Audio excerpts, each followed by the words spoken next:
Hello everybody, happy Friday, hope you're doing very well. And it was like, what, 3 weeks ago now that I released a video sort of highlighting my rarest football shirts in the collection, taking the numbered ones from the highest number all the way down to the lowest number, which was the Entella shirt, which I think was about 110.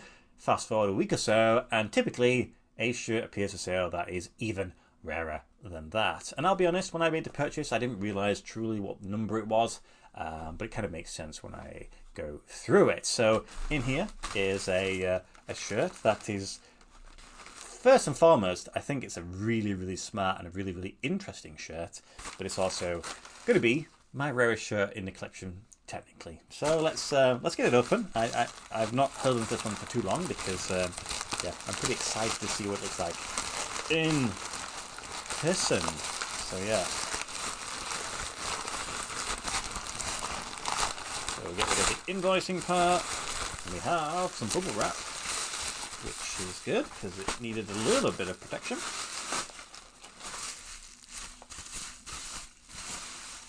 Is it going to be as much as the Entella shirt? Oh, maybe the Met shirt, maybe. Ooh, that's quite good, isn't it? How about that? So it is another boxed shirt, and let me see if there's anything on the front there. Here we go. That is the front. BP. What does that stand for? Interesting. You'd need some pretty decent knowledge of football, I think, to be able to pick that one out, but maybe you are familiar. And we've got some detailing. I like how it's come with this wrapper. I'm a little bit annoyed that I'm going to have to open it up, but you know, so we've got to see what it looks like in person.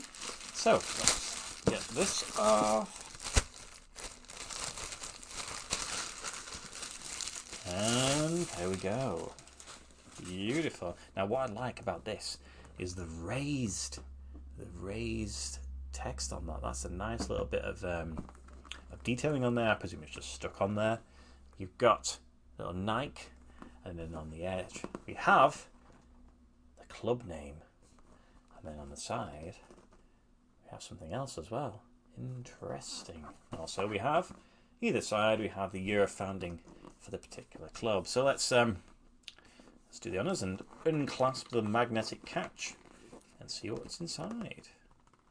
Ooh, interesting. Now that's a beautiful tag. What else we've got there? The future is BP. For nothing else in the box. So let's just set that aside. Very good. Interesting. Let's start with the rear of the shirt. And it's all red. It's just a red shirt, really. So you've got nothing on the back there, and all you will see is just a little bit of the trim in regards to the collar and the sleeves. But if we bring it around to the front, that's where you start to see a few bits of detailing. There we go. So it is Nike, and then you've got this beautiful tag. I love that. That's really nice. It's more interesting than the usual Nike tag. You've got the BP, which is like a, I don't know, like an embroidered detailing, which is raised again. You've got the Nike tag, which is, it's kind of like a really robust plastic transfer. And then at the bottom, we have a little bit of a motif there. And then also, I think on the other side, we have, when it wants to play ball, where are you? Just a little bit more of the club, all in red there. Very nice. Very good. So that's a shirt. It's an interesting one, isn't it? It's a little bit different to the usual shirt that I might pick up. Now this is a numbered shirt, but I don't necessarily know if it's detailed it anywhere on the box. If there's anything on the front, maybe. Just got the sizing and the date, so I don't know what number that was, and I didn't see anything on there. I didn't see anything on the tag, so I'm not necessarily going to know explicitly what the number is, but that's not important. It's all about the shirt. So let me dress the mannequin. I'll bring him across and I'll explain to you a little bit about this shirt. Okay then, there is the shirt. Definitely some different vibes coming from this one, isn't there? It's an interesting style, but who is the club? You saw it on the side of the box, and it is IF Broma Poikana, and this is a centenary shirt that was released 2024, obviously, just a few weeks ago. However, it's not the centenary celebration of the club, it is of the entire league. The Allsvenskan is 100 years this year, And because of that, they sort of instructed all of the teams that are involved in the top tier to release a shirt that is a little bit older, a little bit more vintage, celebrating the early years of the football in Sweden. And this is what Brommapojkarna released. Now, every other team did that, and they played a sort of match day against each other, and it was probably one of the best dressed match days anywhere in the world. That's happened for a very, very long time. It's great just looking at the photographs and seeing them together, and you can think, yeah, that was very, very stylish. Because even though I go for contemporary stylings, I can definitely appreciate a shirt like that. So I got this one from Pro Direct Soccer. It cost me £90, so it's not super crazy expensive, but it's not obviously a cheap shirt either. And it was the only place that you could buy this shirt from, which I thought was a little bit strange, because even the club's official website directed you to Pro Direct Soccer, and I thought, well, surely you'd have it at the stadium, or you'd have it just in Sweden. Why would it be on Pro Direct Soccer? Interesting. They sold out the day of because, well, there's only 100 of these shirts around, and it makes sense, because if you're celebrating a centenary, 100 years, it makes sense for there to be 100 of them, and I believe there's 100 of every single different club's version of the shirt. Now imagine that for a collection, to have them all, but I'm pleased just to have the one there. I have seen some sort of scalped ones on eBay, shall we say. Some people have bought many of them, and they're trying to flip them. I don't know. Maybe they'll sell. Maybe they won't sell. But I was able to pick it up, genuinely. Now, with regards to the actual club, they were founded in 1942, as the box suggested, and they come from the borough of Bromma, which is in the western part of Stockholm, of course, the capital of Sweden. Now, obviously, they play in the top tier, and with the season about 2/3 of the way done, they're kind of lower to mid-table, and they're probably just hoping that they can sort of pull away from the relegation zone. And I say that because last season they were only able to stay in the top tier through a relegation playoff victory. So yeah, it's they want to maybe have a less dramatic end to the season. When it comes to total titles for the club, they've never won the top division. In fact, they're more familiar with promotion and relegation between the top 3 divisions. You can see from their recent history, it's been like promotion, promotion, relegation, relegation, promotion, relegation, promotion. There's always some drama happening, so it's always interesting to be a fan of the club. But no actual true top success. Now, however, the key feature for this club is not necessarily the achievements. It is the fact that it is the biggest club in the world, in the literal sense. Apparently, they have over 4,000 active players at the club right now, and that's across different age ranges, different abilities, and of course this is across the male and female teams.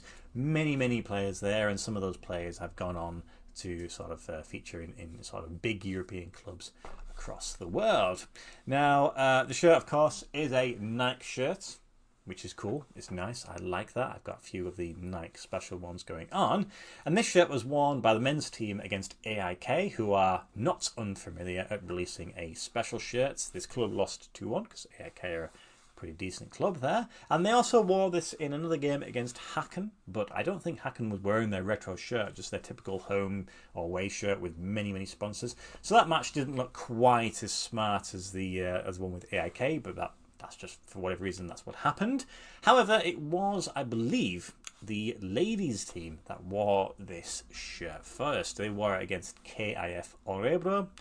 And the reason why they did that is because this shirt is not just focusing on a 100-year celebration of the top tier in Sweden. It's again to try and promote the female aspect of the club, because you can imagine 4,000 active players, apparently over 1,000 of those are girls. And when it comes to the name of the club, Brommapojkarna, Bromma is the area and Pojkarna is like boys, so it's like boys from Bromma, Bromma boys, which obviously back in the 40s that's what it would have been. It would have been boys and men playing for this particular team. However, if you've got thousands of girls, it's a little bit silly to be playing for the boys team. I know that if I was playing for whatever England Ladies FC or something, I'd be thinking, yeah, It's a bit strange, that, isn't it? So they're trying to sort of create, I don't know, an identity for themselves. They use BP, so it's a little bit more gender neutral ultimately. I don't understand why they just don't call the club IF Broma, which is just the area, and then you have Broma Poicana for the men's and Broma Damen or whatever it is for the ladies, because we have Chelsea FC and then Chelsea Ladies FC. I don't know. There'll be reasons for it, I'm sure. But that's great that they're trying to help out with regards to that. In fact, it's not even the first time the club has released a sort of ladies shirt. That was in 2019, and that's kind of the reason why this Broma Girls sort of theme identity was referenced to. The shirt looked very, very similar in that respect.